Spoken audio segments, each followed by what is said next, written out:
रात का समय है। एक लड़की एक सुनसान ब्रिज पे से अकेली चलती हुई जा रही है। उसके हाथ और पैरों पे जख्म के निशान है। वो रोते हुए अपने ही ख्यालों में चलते जा रही है। तभी सामने से एक कार आके रुकती है। वो लड़की एक पल उस कार को देखती है और उसमें से बैठ के चली जाती है। अब कहानी दूसरी कैरेक्टर की ओर मुड़ती है। डॉन एक बॉक्सिंग कोच है जो हाथ में ट्रॉफी लेके गुस्से से कहीं जा रहा है। ट्रॉफी से पता चलता है कि वो सेकंड विनर की ट्रॉफी है। वह एक रेस्टोरेंट जाता है जहाँ पे बॉक्सिंग एसोसिएशन के मेंबर का डिनर चल रहा है। डॉन को वहां देख के सभी लोग चौंक जाते हैं। डॉन वो ट्रॉफी बॉक्सिंग प्रेसिडेंट को लौटाता है क्योंकि डॉन के हिसाब से उसका स्टूडेंट विनर है और वो विनर की ट्रॉफी डिजर्व करता है। डॉन उससे कहता है, मेरे स्टूडेंट इतनी मेहनत करके मैच में उतरते हैं और आप लोग मैच को फिक्स करके उनका फ्यूचर बर्बाद करते हो। अब डॉन की बातें सुन के वाइस चेयरमैन जिसने लॉबी बना के अपने किसी स्टूडेंट को जिताया था, वो उठ के डॉन को भला बुरा कहने लगता है, जिस पर डॉन गुस्सा होके उसे एक ही पंच जड़ देता है। वो कोच उठने लायक नहीं रहता। अब डॉन को उसकी इस हरकत की वजह से कोच के पोस्ट से हटाया जाता है। डॉन फिर से जॉबलेस हो जाता है। अब डॉन जब अपनी वाइफ से बात करता है तो पता चलता है कि डॉन वैसे तो कूल आदमी है, मगर जब उसके आसपास कुछ गलत हो रहा हो तो वह अपने आप पे काबू नहीं रख पाता। और डॉन की इसी आदत की वजह से वह एक बार जेल भी जा चुका है। यह कोच का जॉब भी उसे उसकी वाइफ ने ही बड़ी मेहनत से दिलाया था। डॉन की वाइफ उसे अच्छी तरह जानती है तो वह अपना सोर्स लगा के उसे अब एक नया जॉब दिला देती है। जॉब होता है कोचुन नाम के किसी छोटे टाउन में एक स्कूल में स्पोर्ट्स कोच का। वो डॉन से कहती है कि इस बार कोई पंगा खड़ा मत करना। डॉन भी उसे प्रॉमिस करता है कि इस बार वह शांति से अपना यह जॉब करेगा। डॉन कार से उसी टाउन की ओर जा रहा है कि तभी उसके कार का टायर पंक्चर होता है। वो टोइंग वैन को फोन करता है कि तभी उसकी नज़र सामने एक बोर्ड पे जाती है जहां हैना नाम की लड़की के मिसिंग के पोस्टर लगाए होते हैं। उस पर कुछ शैतान बच्चों ने कुछ लिखा हुआ होता है। डॉन उसे मिटाने की कोशिश करता है। फोटो को देख के हमें समझ में आता है कि वो वही लड़की है जो शुरुआत में हमें ब्रिज पे दिखी थी। अब डॉन टोइंग वैन से उस कोचुन टाउन आता है, मगर वह अजीब फील करता है जहाँ ज्यादा चहल पहल नहीं है। कोई किसी से ज्यादा बात नहीं कर रहा। यहाँ तक कि वैन का ड्राइवर भी डॉन से बात करने में इंटरेस्टेड नहीं है। टाउन में जल्द ही गवर्नर के इलेक्शन होने वाले हैं तो पार्टी के लोग इलेक्शन कैंपेन कर रहे हैं। तभी डॉन को सामने स्कूल की कुछ लड़कियां आपस में लड़ाई करती हुई दिखाई देती है। डॉन उन्हें रोकने जाता है। उसमें से एक लड़की जिसका नाम मैगी होता है, जो उस मिसिंग हैना की दोस्त है, वो पोस्टर को लेके उन लड़कियों से झगड़ा कर रही होती है। डॉन उन्हें शांत करने की कोशिश करता है, मगर वह सब लड़कियां उसे बदतमीजी से जवाब देकर चली जाती है। तभी डॉन को उसका पुराना कलीग रोमिन मिलता है जो उस टाउन में पुलिस है। वह डॉन को देख के खुश होता है क्योंकि डॉन कभी उसका कोच रह चुका है। अब मैगी हैना के घर जाके उसके ग्रैंड मदर को कुछ दवाई देती है और उसे दिलासा देती है कि हैना जल्दी मिल जाएगी। दादी की बातों से हमें पता चलता है कि हैना के माता पिता दोनों मर चुके हैं। दादी का हैना के सिवा इस दुनिया में दूसरा कोई नहीं है। अब जब मैगी हैना के रूम में जाती है तो उसे हैना के साथ बिताए वह पल याद आते हैं। हैना को बटरफ्लाई बहुत पसंद है। उसकी हर चीज पे बटरफ्लाई है। उनकी बातों से पता चलता है कि वह एक दूसरे की कितनी पक्की दोस्त है। तभी मैगी को हैना के टेबल पे जानूस नाम के बार का टोकन मिलता है। रात को मैगी सुनसान रास्ते से घर लौट रही होती है। तभी एक अनजान शख्स उसका पीछा करने लगता है, मगर तभी बस आ जाती है तो मैगी उस बस में बैठ जाती है। तब मैगी की भी उस शख्स पे नजर जाती है। हमें पता चलता है कि वह संदेहजनक शख्स दरअसल मैगी के ही पीछे था। यहाँ दूसरे दिन डॉन स्कूल के प्रिंसिपल से मिलके स्पोर्ट्स टीचर की पोस्ट ज्वाइन करता है। प्रिंसिपल उसे बच्चों से पेंडिंग टर्म की फी वसूल करने का काम देता है। प्रिंसिपल उसे बाकी टीचर से इंट्रोड्यूस कराता है। उसे पर्सी नाम के आर्ट टीचर के पास का डेस्क मिलता है। पर्सी गुमसुम रहने वाला लड़का है। अब डॉन पेंडिंग की लिस्ट लेके कैंटीन जाता है, मगर लड़कियां उसका मजाक उड़ा के उसे एक भी पैसा नहीं देती। तभी वहां पे टाउन के पॉलिटिशियन पॉवेल आते हैं जो गवर्नर की पोस्ट के लिए खड़े हुए हैं। वह स्कूल के चेयरमैन भी है। डॉन उन्हें ग्रीट करता है। तभी डॉन को मैगी का नाम और फोटो लिस्ट में दिखता है तो वह उसे पकड़ के उससे फीस मांगता है। वो उससे कहती है कि मैं दे दूंगी, डॉन मैगी से कहता है कि तुम्हारे क्लास में हैना नाम की लड़की भी है ना, उसकी भी बहुत फीस बाकी है, वो काफी दिन से स्कूल नहीं आई, तो क्या वो घर से भागी है? तो उस पर मैगी गुस्सा होके उससे कहती है कि वो भागी नहीं है, मिसिंग है। अपनी दोस्त के अचानक मिसिंग हो जाने से मैगी बहुत फ्रस्ट्रेट हो गई है, तो वह उसका पोस्टर स्कूल के नोटिस बोर्ड पे लगाती है, जिसको लेके उसकी क्लास टीचर उसे बहुत डांटती है। यहाँ डॉन मेंस टॉयलेट जा रहा होता है कि वो पर्सी को लेडीज टॉयलेट से बाहर आते देखता है। पल भर के लिए वो चौंक जाता है, मगर फिर वह समझ जाता है यह पूरा टाउन ही वियर्ड है। टॉयलेट की विंडो से वह मैगी को स्कूल की फेंस से कूद के बाहर जाते हुए देखता है। डॉन का कलीग उसे बताता है कि अगर उसे पेंडिंग फीस कलेक्ट करनी है तो उसे मार्केट प्लेस जाना चाहिए, जहां स्कूल की लड़कियां सरेआम स्मोक करते हुए घूमती रहती है। अगर उन्हें रंगे हाथों पकड़ोगे तो 2-4 से फीस कलेक्ट कर ही लोगे। तो अब डॉन मार्केट जाता है, मगर उसके अंदर का बच्चा उसे टॉय ट्रेन खेलने पे मजबूर करता है, तो वो उस गेम में एक छोटा सॉफ्ट टॉय भी जीतता है। तभी वहां पे पॉवेल अपने इलेक्शन को लेके एक स्पीच देता है। उसी वक्त डॉन की नजर वहां पे घूम रही मैगी पे जाती है। वो उसका पीछा करता है। अब मैगी उस जानूस नाम के बार के पास आती है, जिसका टोकन उसे हैना के घर में मिला था। इसी जानूस बार में हैना पार्ट टाइम काम करती थी।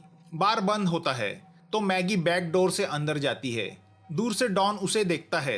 यहाँ अंदर मैगी ताक झांक कर रही होती है कि वहाँ का मैनेजर उसे डांटता है, तो मैगी उन्हें हैना का फोटो दिखाती है, जिसे एक आदमी लेमन के नाम से पहचानता है। मगर मैनेजर मैगी को बाहर निकालने जाता है, तभी वहाँ पे डॉन आता है। डॉन का अंदाज देख के वह सब डर जाते हैं। डॉन मैगी को उन लोगों से छुड़ा के बाहर लेके आता है।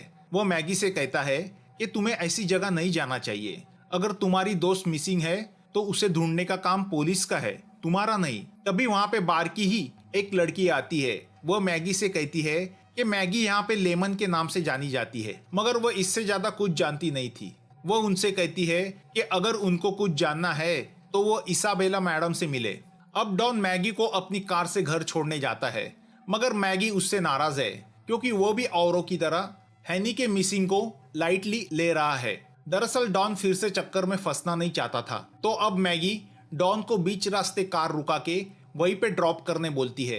डॉन के जाते ही वह उस सुनसान रास्ते से अकेले जाने लगती है। तभी एक अनजान कार उसका पीछा करती है और अचानक उसमें से वह संदेहजनक शख्स बाहर निकल के मैगी का पीछा करता है और उसे शॉक चार्जर से बेहोश करता है। दूसरी तरफ डॉन को उसके कार में मैगी का फोन मिलता है, जो वह गलती से भूल गई थी, तो अब वह उसे लौटाने के इरादे से यू टर्न मार के उस जगह जाता है। डॉन दूर से ही देखता है कि कोई अजनबी मैगी को अपनी कार से किडनैप करने की कोशिश कर रहा है, तो वह कार का स्पीड बढ़ाता है। डॉन को आते देख वो किडनैपर मैगी को वहीं पे छोड़ के भाग जाता है। डॉन मैगी को लेके हॉस्पिटल जाता है, जहां मैगी पुलिस के सामने अपना शक जाहिर करती है कि हो सकता है उसी किडनैपर ने हैना को भी किडनैप किया हो, मगर पुलिस मैगी की बातों में दिलचस्पी नहीं दिखाती। अब उनके इस एटीट्यूड से डॉन को भी शक होने लगता है कि कहीं कुछ तो गड़बड़ है, तो वह अपने पुलिस दोस्त रोमिन से बात करता है। वो उससे पूछता है कि हैना के मिसिंग केस पे काम क्यों नहीं हो रहा, तो रोमिन बताता है कि हैना के मिसिंग की अभी तक रिपोर्ट ही दर्ज नहीं हुई। रिपोर्ट दर्ज करने के लिए उसके फैमिली मेंबर का कंसेंट जरूरी है। यह सुन के दूसरे ही दिन डॉन हैना के दादी से मिलके उससे कंसेंट लिखवाता है। डॉन के इस हेल्प से दादी इमोशनल होती है। अब डॉन वो कंसेंट लेटर रोमिन को देता है ताकि वह एफआईआर दर्ज कर सके। डॉन को उसके कलीग से पता चलता है कि लास्ट सेमेस्टर उनके स्कूल की एक लड़की ऑडिशन के लिए सियोल गई थी, जो कभी वापस नहीं आई। उसकी भी मिसिंग रिपोर्ट नहीं लिखवाई गई। वो डॉन से कहता है कि यहाँ यह सब होता ही रहता है, तो यह सब भूल जाओ। तभी मैगी वहाँ आती है। डॉन मैगी से कहता है कि उसने हैना के मिसिंग की रिपोर्ट पुलिस स्टेशन में लिखवा दी है। मैगी उससे कहती है कि पुलिस में रिपोर्ट करके हैना नहीं मिलेगी। डॉन उससे कहता है हैना को ढूंढने के चक्कर में तुम अपनी जान जोखिम में मत डालो। मैगी उससे कहती है कि अगर हैना की जगह तुम्हारी खुद की लड़की गायब होती तो भी क्या तुम यही सोचते। अब डॉन कंफ्यूज होता है कि सच्चाई क्या है, कौन सच है कौन झूठा। तो दूसरी ओर रोमिन पे उसका सीनियर पुलिस ऑफिसर भड़कता है कि उसने हैना की मिसिंग की रिपोर्ट दर्ज की। अब रोमिन भी कंफ्यूज होता है कि वो उसकी सीनियर की सुने या डॉन की, मगर उस पुलिस ऑफिसर के इस अंदाज से हमें पता चलता है कि हैना के गायब होने के पीछे जरूर कोई राज है जिसे पुलिस छुपाने की कोशिश कर रही है। यहाँ डिस्टर्ब मैगी से पर्सी नजदीकियां बढ़ाने की कोशिश करता है। वह उसे अपनी कार से घर छोड़ने जाता है। दूसरी तरफ स्कूल के टॉयलेट में कुछ लड़कियां चोरी छुपे स्मोक कर रही होती है, तो डॉन उन्हें वहां से भगाता है। तभी डॉन को कमोड के ऊपर एक हिडन कैमरा दिखाई देता है। वो उसे वहां से निकालता है। तभी स्कूल के प्रिंसिपल उसे अपनी रूम में बुलाते हैं। डॉन उन्हें उस कैमरा के बारे में बताने वाला ही होता है कि प्रिंसिपल उस पर गुस्सा होकर उसे वार्निंग देते हैं कि स्कूल के किसी मिसिंग स्टूडेंट के मामले में इंटरफियर करने की कोई जरूरत नहीं। अगर पुलिस स्कूल तक पहुंची तो स्कूल का नाम बदनाम होगा। वह डॉन से कहते हैं कि इस उम्र में लड़कियां घर से भागती ही रहती है, तो ऐसी लड़कियों की खातिर स्कूल को बदनाम नहीं किया जा सकता। अब प्रिंसिपल की बातें सुनकर डॉन उस कैमरा के बारे में उन्हें नहीं बताता, मगर वह उस कैमरा के कार्ड को कंप्यूटर में लगा के देखता है तो उसे पता चलता है कि वह कैमरा आर्ट टीचर पर्सी ने फिट किया था, जो डॉन के पास वाले डेस्क पे बैठता है। अब डॉन पर्सी का लैपटॉप चेक करता है तो उसे पर्सी और मैगी की चैटिंग दिखाई देती है, जो थोड़ी ही देर पहले की गई थी, जिससे उसे पता चलता है मैगी पर्सी के साथ जा रही है। तभी डॉन की नजर चैट लिस्ट पे जाती है जहां हैना का भी नाम है। वह उस पर क्लिक करता है तो पर्सी का हैना के साथ वाला चैट विंडो ओपन होता है, जो उस रात का होता है जिस रात हैना गायब हुई थी। उस रात हैना ने उसे पिकअप करने के लिए बुलाया होता है। अब डॉन समझ जाता है यह पर्सी गड़बड़ लड़का है, तो वह तुरंत मैगी को फोन करता है, जो पर्सी के कार में उसके बगल में बैठी होती है। डॉन मैगी से कहता है पर्सी ने लेडीज वॉशरूम में कैमरा फिट किया है, वो ठरकी है और उसी ने उस रात हैना को पिकअप किया था। डॉन की बातें सुनकर मैगी के होश उड़ जाते हैं। अब मैगी डॉन को अपना लोकेशन भेजती है कि तभी उसकी नज़र कार की पे जाती है, जो एक बटरफ्लाई किचन के साथ है। वह समझ जाती है कि वह हैना की है। मैगी पर्सी को उस किचन के बारे में पूछती है तो घबरा के पर्सी मैगी को बेहोश करता है। डॉन को पता चलता है कि पर्सी मैगी को लेके उसके घर जा रहा है। अब जब मैगी आंखें खुलती है तो वह पर्सी के घर होती है। तभी उसे वहां पे पड़ा हैना का मोबाइल दिखाई देता है। मैगी के साथ हम भी समझ जाते हैं कि पर्सी एक साइको माइंड है। वो मैगी को छूने लगता है कि तभी वहां पे डॉन आ जाता है। डॉन की आवाज सुन के पर्सी मैगी को छुपाने की कोशिश करता है। डॉन विंडो से अंदर देखता है तो उसे फर्श पे पड़ी मैगी दिखाई देती है। डॉन को देख पर्सी डर जाता है और भागने की कोशिश करता है, मगर डॉन पंच मार के दरवाजा ही तोड़ देता है और अंदर आके पर्सी को भी एक पंच मार देता है। डॉन के एक पंच में ही पर्सी के होश उड़ जाते हैं। डॉन पर्सी से पूछता है कि हैना कहाँ है।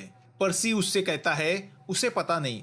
तो डॉन उसे हैना का फोन दिखा के पूछता है कि उसके पास हैना का फोन कैसे आया। तो अब पर्सी एक कहानी सुनाता है जो उस रात की होती है जब हैना गायब हुई थी।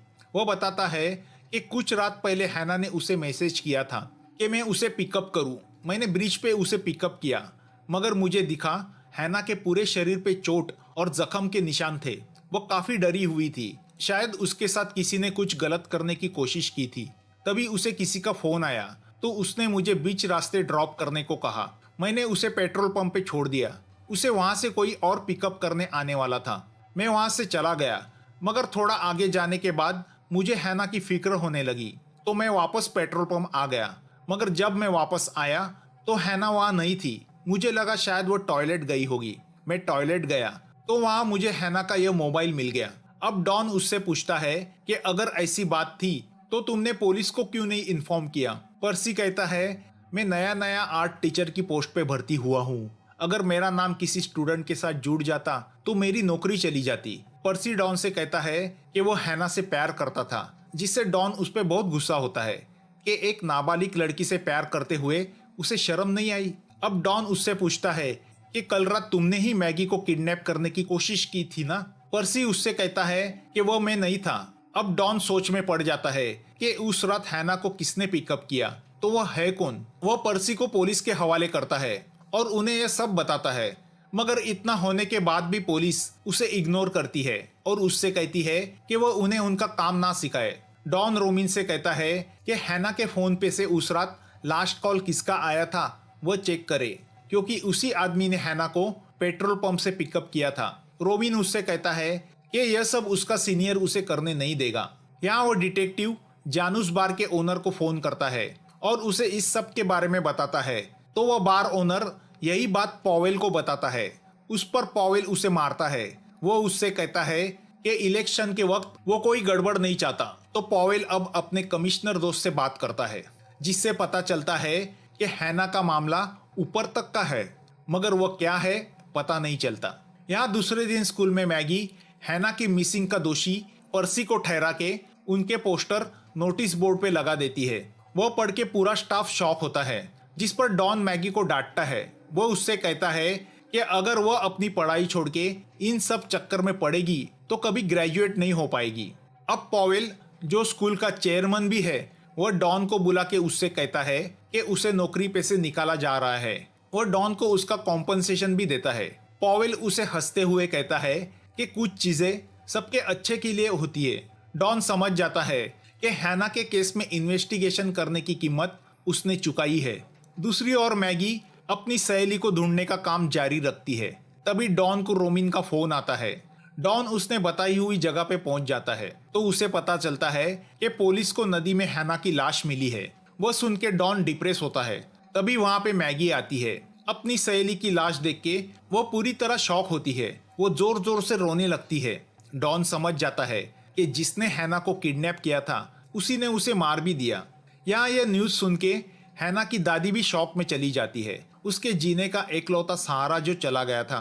दूसरी ओर रोमिन अपने सीनियर्स की बातें चुपके से सुनता है, जिससे उसे पता चलता है कि वो इस हत्या को जानबूझ के दबाना चाहते हैं। रोमिन समझ जाता है जरूर कुछ तो गड़बड़ है। वह पुलिस स्टेशन से हैना के फोन को लेता है और अपने दोस्त से उसे रिपेयर करवाता है। जब वह उस फोन की कॉल लिस्ट देखता है तो उसे उसमें लास्ट कॉल पे सिर्फ बॉस लिखा हुआ दिखाई देता है। वह समझ नहीं पाता यह हैना का बॉस है कौन। वह टेक्स्ट मैसेज देखता है तो किसी इसाबेला को हैना ने किया हुआ मैसेज उसे दिखाई देता है। रोमिन यह सब बातें डॉन को बताता है। डॉन जान जाता है कि यह वही लेडी है जो जानूस में काम करती है। रोमिन डॉन से फोन पे से बात कर रहा होता है कि तभी कुछ लोग आके रोमिन को मार के बेहोश करते हैं और उससे हैना का फोन छीन के लेके जाते हैं। अब डॉन समझ जाता है कि अगर हैना को इंसाफ दिलाना है तो उसे खुद इस मैटर के तह तक जाना होगा। वह जानूस बार की तरफ इसाबेला को मिलने निकलता है। डॉन को बार के अंदर देख वहां का मैनेजर बार ओनर को फोन करता है। डॉन उस इसाबेला को मिलता है जिसको हैना ने आखिरी बार टेक्स्ट मैसेज किया था कि वो मुसीबत में है। पहले तो इसाबेला कुछ बताने से डरती है, मगर जब डॉन से उसे पता चलता है कि हैना की हत्या हुई है तो वह उस रात क्या हुआ था यह बताना शुरू करती है। वह डॉन को बताती है कि उस रात हैना को एक प्राइवेट पार्टी में सिंगिंग करना था, जो पार्टी पॉवेल के फार्म हाउस पे थी। पॉवेल के साथ कुछ बड़े लोग जैसे इलेक्शन कमिश्नर और बार ओनर भी थे कि तभी हैना को किसी का फोन आ गया तो वह बात करने बाहर चली गई। फोन हैना की बीमार दादी का था, जिसकी तबीयत कुछ बिगड़ गई थी। हैना उसे प्रॉमिस करती है कि वह जल्द आएगी। तो अब हैना पॉवेल से घर जल्दी जाने की परमिशन मांगती है। वह पॉवेल से कहती है कि वह उसे जानती है कि वह उसके स्कूल के चेयरमैन है। अब इस बात से पॉवेल शॉक होता है कि उसके सेक्रेटरी ने उसी के स्कूल के लड़की को प्राइवेट पार्टी के लिए बुलाया, क्योंकि यह खबर बाहर फैल गई तो पॉवेल की बदनामी होगी। तभी रूम के अंदर कमिश्नर हैना के साथ जबरदस्ती करने जाता है तो वह उसे जख्मी करके वहां से भाग जाती है। तो कमिश्नर बार ओनर को बोलता है कि उस लड़की को पकड़ के लेके आओ। अब यह देख के बार ओनर हैना को फोन करके उस पर गुस्सा होता है और उससे कहता है कि वो उसे पिकअप करने आ रहा है। इसाबेला डॉन को बताती है कि उसे बस इतना ही पता है। तो डॉन इस नतीजे पर पहुंच जाता है कि हैना से आखिरी बार बात करने वाला वो बॉस बार ओनर ही था। अब डॉन सीधा बार ओनर के सामने जाके खड़ा हो जाता है तो बार ओनर के गुंडे उस पर अटैक करते हैं। तो अब डॉन भी उन्हें अपनी बॉक्सिंग स्किल दिखाता है और एक एक को पंच मार के बेहोश करता है। डॉन की ताकत के सामने कोई नहीं टिकता। अब डॉन बार ओनर से पूछता है कि क्या तुमने हैना को मारा है। वो डॉन से कहता है कि मैंने उसे नहीं मारा। वो बताता है कि उस रात मैं हैना को पेट्रोल पंप पे पिकअप करने गया, मगर वो बाहर मुझे नजर नहीं आई तो मैं टॉयलेट में देखने गया, और जब मैंने एक टॉयलेट का दरवाजा खोला तो अंदर हैना मरी पड़ी थी और ब्लैक कपड़े पहने हुए एक आदमी ने उसका मुंह दबा के रखा था। मगर जब उस आदमी ने सर ऊपर उठा के देखा तो उसका चेहरा देख के मैं शॉक हो गया, क्योंकि वो कोई और नहीं बल्कि स्कूल का आर्ट टीचर पर्सी था। मतलब उस दिन पर्सी ने जो कहानी डॉन को बताई थी वो झूठी थी। उसी ने हैना को टॉयलेट में जाके एब्यूज करके मारा था। अब बार ओनर डॉन को बताता है कि वह सब देख के मैंने पॉवेल को फोन किया। तो अब बार ओनर की आगे की बातें सुनकर हम और शॉक होते हैं। बार ओनर बताता है कि पर्सी दरअसल पॉवेल का ही बेटा है। यहाँ ठरकी पर्सी हॉस्पिटल से मैगी को भी किडनैप करता है।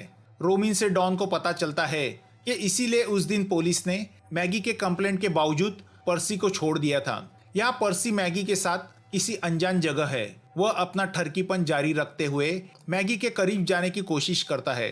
तो दूसरी ओर डॉन पर्सी के घर पहुंच जाता है, मगर वहां मैगी या पर्सी नहीं होते। तभी वहां डॉन को पर्सी की एक पुरानी ड्राइंग दिखती है जो उनके फार्म हाउस की होती है। अब उस पेंटिंग पे लिखे एड्रेस को पढ़ के डॉन उस फार्म हाउस की तरफ निकलता है। तो यहाँ पॉवेल पर्सी के रूम में आता है, मगर अपने डैडी के आने के पहले ही पर्सी ने मैगी को एक दरवाजे के पीछे छुपाया होता है। अब बाप बेटे की बातें मैगी दरवाजे के पीछे से सुनने लगती है। उसे पता चलता है कि पॉवेल एक जानवर था जो अपने बेटे पर्सी के साथ बहुत बुरा बर्ताव करता था। उसे जानवरों की तरह मारा करता था, जिसकी वजह से पर्सी एक साइकोमाइंड बन गया। पॉवेल पर्सी से कहता है कि जब तक इलेक्शन खत्म नहीं होता उसे अमेरिका रहना होगा। वो और कोई गड़बड़ नहीं चाहता। पॉवेल पर्सी से कहता है कि तुम्हारी गंदगी साफ करने के लिए मैंने हैना को मारा। अब पॉवेल के मुंह से यह बातें सुन के मैगी के साथ हम भी शॉक हो जाते हैं, क्योंकि अब तक हमें ऐसा ही लग रहा था कि पर्सी ने हैना को मारा है। दरअसल उस रात हैना को पर्सी के साथ देखकर बार मैनेजर ने पॉवेल को फोन किया था। पॉवेल ने अपने लड़के की करतूत देख के उसे बहुत पीटा था, मगर तब हैना मरी हुई नहीं थी, वह सिर्फ बेहोश थी। जब उसे होश आया था तो उसने उन दोनों की बातें सुन ली। उसे पता चला कि पर्सी पॉवेल का बेटा है। अब अपने आप को बदनामी से बचाने के लिए पॉवेल ने एक प्लास्टिक बैग को हैना के सर पे लपेट के उसे सफोकेट करके मार दिया था, ताकि पीछे कोई सबूत बाकी ना रहे। बेटे ने लड़की को एब्यूज किया तो बाप ने उस लड़की का मर्डर किया। मतलब हैना का असली कातिल पॉवेल था, पर्सी नहीं। तभी यहाँ पॉवेल को इलेक्शन कमिश्नर का फोन आता है, तो पॉवेल पर्सी को छोड़ के वहां से चला जाता है। यहाँ मौका देख के मैगी पर्सी की आंखों में स्प्रे उड़ा के बाहर भागने की कोशिश करती है, मगर मेन डोर बंद होता है तो वह टेबल के नीचे छुपती है। अब पर्सी गुस्से से वाइन ग्लास के टुकड़े पूरे रूम में बिखेर देता है और मैगी की तरफ बढ़ता है। जैसे ही वह टेबल उछालता है, मैगी वहां से भागती है तो जमीन पर पड़े कांच के टुकड़े उसके पैर और गर्दन में घुस जाते हैं। वो बुरी तरह घायल हो जाती है। पर्सी उसे ठरकी नजरों से देखने लगता है कि तभी दरवाजा तोड़ के डॉन अंदर आता है। उसे अंदर आता देख पर्सी छुप जाता है। डॉन जमीन पे पड़ी मैगी के पास जाता है तो मौका देख के पर्सी चाकू डॉन के पेट में घुसाता है, मगर डॉन कोई आसान जान तो था नहीं, तो वह चाकू पेट से निकाल के पर्सी को मुक्के मार के घायल करता है। पर्सी उसे दया की भीख मांगता है तो डॉन उसे छोड़ के घायल मैगी की तरफ बढ़ता है। तभी फिर से पर्सी डॉन पे दोबारा हमला करता है। अब डॉन भी भड़क जाता है और वह अपना सुपर पंच मार के पर्सी को विंडो के बाहर फेंकता है। पर्सी ऑन द स्पॉट ढेर हो जाता है। अब डॉन मैगी को कार में डाल के सिटी हॉस्पिटल लेके जाता है, तो दूसरी तरफ पॉवेल की पार्टी इलेक्शन जीत जाती है। पॉवेल कोचुन का नया गवर्नर बन जाता है। एक तरफ डॉन मैगी को बचाने के लिए जद्दोजहद कर रहा था, तो दूसरी तरफ पॉवेल अपनी जीत का जश्न मना रहा था। आखिर डॉन मैगी को हॉस्पिटल पहुंचाता है। वह डिप्रेस होकर टीवी पे पॉवेल की जीत की न्यूज देखता है, मगर हार मानने वालों में से डॉन था नहीं, तो वह कुछ फैसला करके उठता है। पॉवेल जीत के नशे में अपनी कार में बैठ के घर की ओर निकलता है, तो रास्ते में डॉन स्पीड से अपनी कार उसके कार के सामने लाता है। कार को टक्कर से बचाने के लिए पॉवेल का ड्राइवर कार को एक खंबे पे ठोक देता है। अब डॉन पॉवेल को मारने उसकी कार की तरफ बढ़ता है। उसे देख के पॉवेल डर जाता है। वो उसे धमकाता है कि अब वो बहुत बड़ा आदमी बन गया है, तो उससे पंगा महंगा पड़ेगा। डॉन एक ही पंच मार के उसके कार के विंडो की ग्लास तोड़ देता है, मगर डॉन, जिसे सब शॉर्ट टेम्पर्ड समझ रहे थे, इस बार उसने बड़े ही कूलली काम लिया था। उसने रोमिन के साथ मिलके पॉवेल के खिलाफ के सब सबूत पहले ही मीडिया को दे दिए थे। तो अब पॉवेल को और पर्सी को हैना के मर्डर के जुर्म में अरेस्ट किया जाता है। इतना ही नहीं, बल्कि पुलिस चीफ और डिटेक्टिव और बाकी गैंग को भी इन्वेस्टिगेशन के लिए अरेस्ट किया जाता है। डॉन रोमिन को गुड बाय करके हॉस्पिटल जाता है। वह एक पल मैगी को देखता है। उस बहादुर लड़की की वजह से इतने बड़े कातिल पकड़े गए थे। वह मैगी के पास निशानी की तौर पे वह टॉय छोड़ के चला जाता है। जब मैगी की आंखें खुलती है तो वह उस टॉय को देख के बहुत खुश होती है। नोटिस बोर्ड से हैना के मिसिंग के पोस्टर हटाए जाते हैं। डॉन एक पल उसे देखता है, मानो उस टाउन में आके उसने एक मिशन पूरा किया था। वह अपने रास्ते आगे